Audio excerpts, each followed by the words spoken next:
सोचिए अगर आपके पास दुनिया में पॉपुलैरिटी हो, लाखों डॉलर हो और लाखों लोगों के दिलों में जगह हो, लेकिन क्या होगा अगर वो सब एक पल में ही खत्म हो जाए। आज की वीडियो में हम बात करेंगे मिस्टर बीस्ट के बारे में और उन 7 खतरनाक घटनाओं के बारे में जब वो मौत के मुंह में जा चुके थे। ये वो कहानियां हैं जिनके बारे में आपने शायद ही सुना होगा। वीडियो के अंत तक बने रहिए क्योंकि आखिरी घटना तो आपको हैरान कर देगी। क्या आप तैयार हैं? 2021 में मिस्टर बीस्ट और उनकी टीम ने एक खतरनाक चैलेंज लिया, द सबमरीन एस्केप। और ये सिर्फ एक मजेदार वीडियो के लिए नहीं था, वे सच में एक पुरानी सबमरीन के अंदर थे और जैसे जैसे पानी बढ़ने लगा उनके पास सिर्फ कुछ मिनट थे ताकि वो कोई सुरक्षित रास्ता निकाल सके। क्या आप सोच सकते हैं उस पल को? पानी बढ़ रहा था, घबराहट बढ़ रही थी और हर एक सेकंड कीमती था। अगर कोई एक छोटी सी भी गलती हो जाती तो ये उनके लिए जानलेवा हो सकता था। पर मिस्टर बीस्ट हमेशा की तरह एक और खतरे से बचकर बाहर आ गए। लेकिन आपको जानकर हैरानी होगी कि वो पूरी टीम कितनी मुश्किल में थी। अब बात करते हैं एक और खतरनाक चुनौती की, the world most dangerous game. यहाँ मिस्टर बीस्ट और उनकी टीम एक जंगल में थे और असली जीवन में एक खतरनाक खेल खेल रहे थे। उन्हें सतर्क रहना था क्योंकि जंगल में जंगली जानवर भी थे। एक बार मिस्टर बीस्ट को एक विशाल बाइसन के सीधे रास्ते में आकर धमाका कर दिया। यह सोचिए एक बाइसन जो 2000 पाउंड का हो और सीधे आपके ऊपर दौड़ता हुआ आ रहा हो। आपको क्या लगता है वह उस वक्त कितनी डरावनी सिचुएशन में रहे होंगे? बाइसन के चारों ओर दौड़ते हुए जान का खतरा और हर कदम के साथ बढ़ता डर। लेकिन ये खतरे यहीं पर खत्म नहीं होते, अगला खतरा तो आपको और भी हैरान कर देगा। अब बात करते हैं उस खतरनाक चैलेंज की जिसमें मिस्टर बीस्ट को 20 फुट गहरे पानी से $1 लाख निकालने थे। I'm going to attempt to sit underwater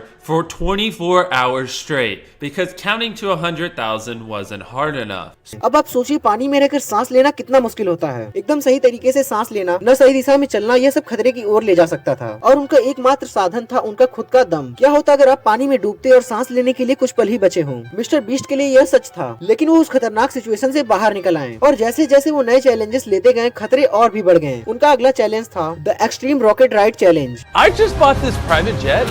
अब एक और खतरनाक चैलेंज, एक रॉकेट में सवारी। मिस्टर बीस्ट और उनकी टीम ने एक असफल रॉकेट उड़ाने की कोशिश की और जैसे ही वो हवा में चढ़े रॉकेट ने अपनी दिशा ही बदल दी और तेजी से नीचे गिरने लगी। यह सिर्फ एक अरे कुछ गलत हो सकता है वाली सिचुएशन नहीं थी, बल्कि एक मौत सामने है वाली सिचुएशन थी। लेकिन आगे क्या हुआ यह बिल्कुल ही चौंकाने वाला है। रुके रहिए क्योंकि इसने तो पूरी कहानी ही पलट दी। अगला है the extreme fire ant challenge, जिसमें मिस्टर बीस्ट को हजारों आग की चींटियों के बीच खड़ा होना था। सोचिए इन चींटियों का काटना कितना दर्दनाक हो सकता है। और जैसे ही चींटियों ने काटना शुरू किया मिस्टर बीस्ट का शरीर हलचल में आ गया। उनका दिल तेजी से धड़कने लगा और शरीर में ऐंठन शुरू हो गई। क्या हम अपनी हिम्मत से ज्यादा खतरों का सामना कर सकते हैं? मिस्टर बीस्ट ने यही किया, लेकिन ये चैलेंज काफी खतरनाक साबित हुआ। अगर डॉक्टर समय पर नहीं आते तो वो जरा भी ज्यादा समय तक उन चींटियों के बीच नहीं रह पाते। The buried alive challenge. अब बात करते हैं उस खतरनाक चैलेंज के लिए जब मिस्टर बीस्ट को 50 घंटों के लिए जमीन के अंदर दबा दिया गया था। I'm gonna spend the next 50 hours buried alive in this coffin. Probably the dumbest thing I've ever done. आप सोचिए क्या होता अगर सांस की कमी होती, क्या होता अगर मानसिक स्थिति खराब हो जाती। यही वो डर था जो हर पल उनके मन में था। लेकिन जब उनका शरीर थकने लगा और सांसों का अंत होने लगा तो एक पल ऐसा आया जो उन्हें मौत से बचा गया। आप सोच सकते हैं उस पल क्या हुआ होगा जब उनकी जान दांव पर लगी थी, लेकिन एक चमत्कारी तरीके से वो बच गए। यह कईयों के लिए एक बड़े सवाल की तरह है, क्या हम अपनी जिंदगी को ऐसे रिस्क लेने के लिए तैयार कर सकते हैं? मिस्टर बीस्ट की जिंदगी सिर्फ पैसों और शोहरत के बारे में नहीं है, यह उनकी हिम्मत और जोखिम लेने की क्षमता का परिणाम है। उनका जीवन एक रोलर कोस्टर की तरह है जहाँ हर पल मौत के मुंह में जा सकते हैं। लेकिन सवाल यह है कि आप भी उनकी तरह उस रास्ते पर चल सकते हैं जो जोखिम आपके दिल में खड़ा डर जगाता है। अगर आपको वीडियो पसंद आया हो तो लाइक, कमेंट और सब्सक्राइब जरूर करें। याद रखिए कुछ रिस्क जीवन को बदल सकते हैं, लेकिन कुछ रिस्क आपकी पूरी जिंदगी खत्म कर सकते हैं।